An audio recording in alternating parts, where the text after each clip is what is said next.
So I noticed some people having some difficulty with some of the problems from lesson 1.5 on simplifying negative exponents.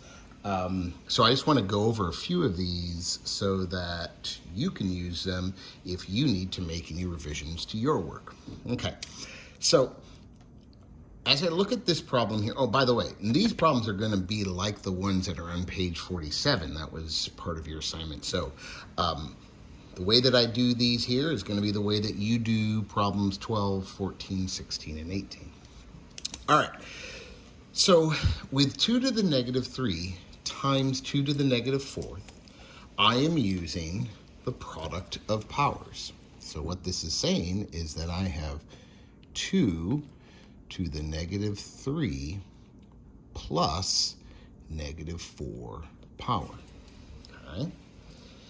Now, to simplify that, I'm going to get 2 negative 3 plus a negative 4.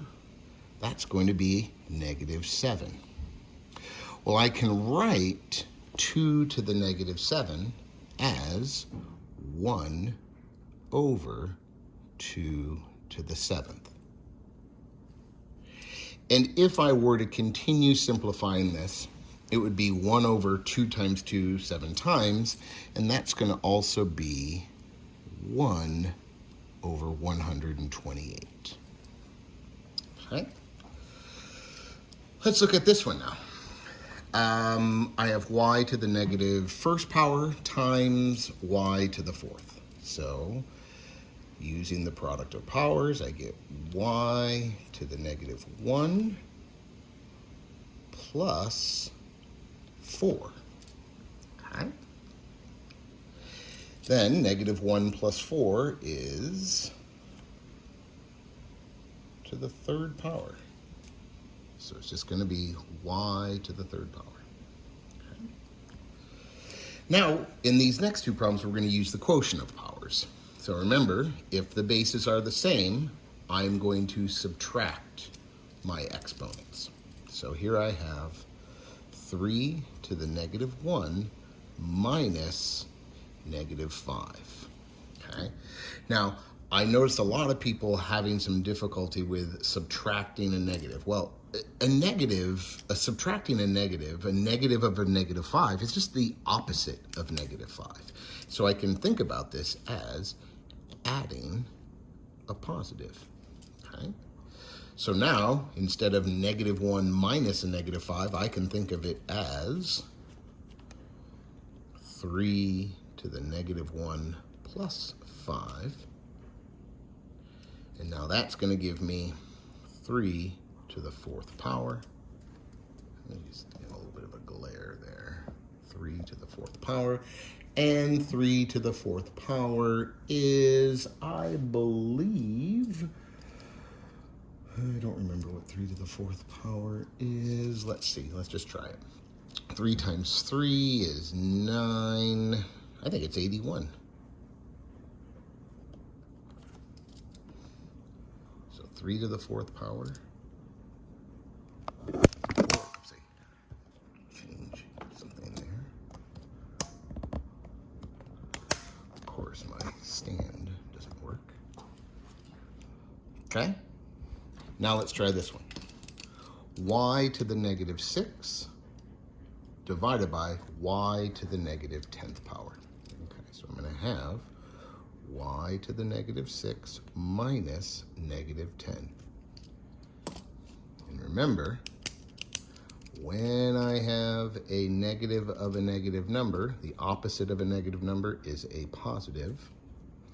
So I can think of this as y to the negative 6 plus 10 power, which is going to be y to the 4th.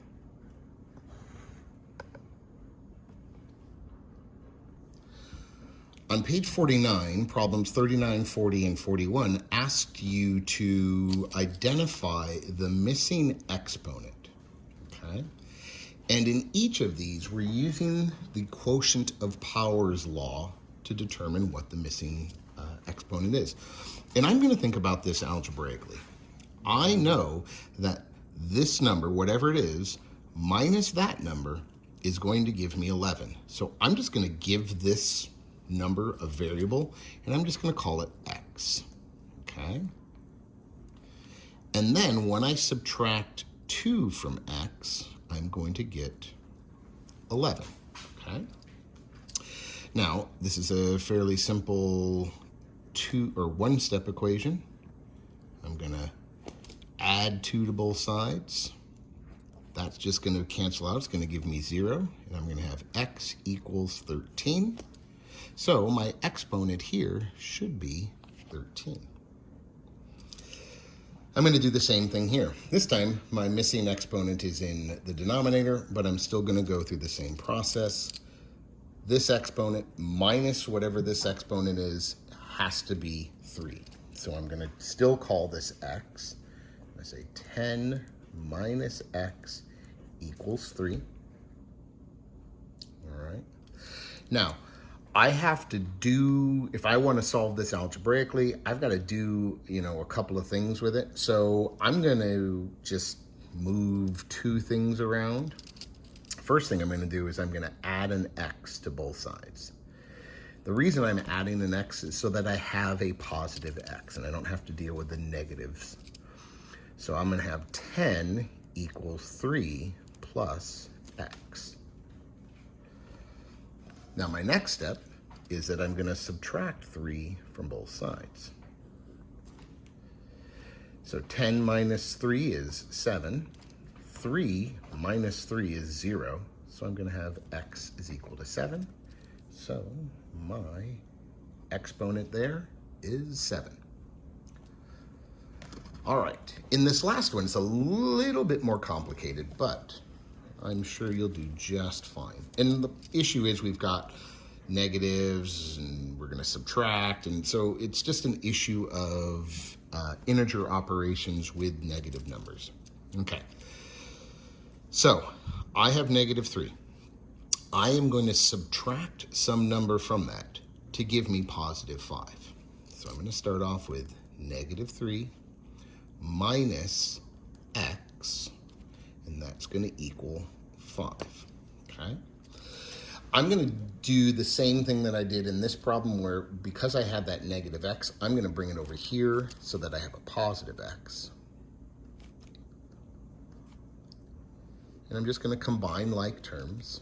So I'm going to have negative 3, this is going to be 0, equals 5 plus x. Now the last step is that I have to subtract 5 from both sides. So negative 3 minus 5, that should be negative 8.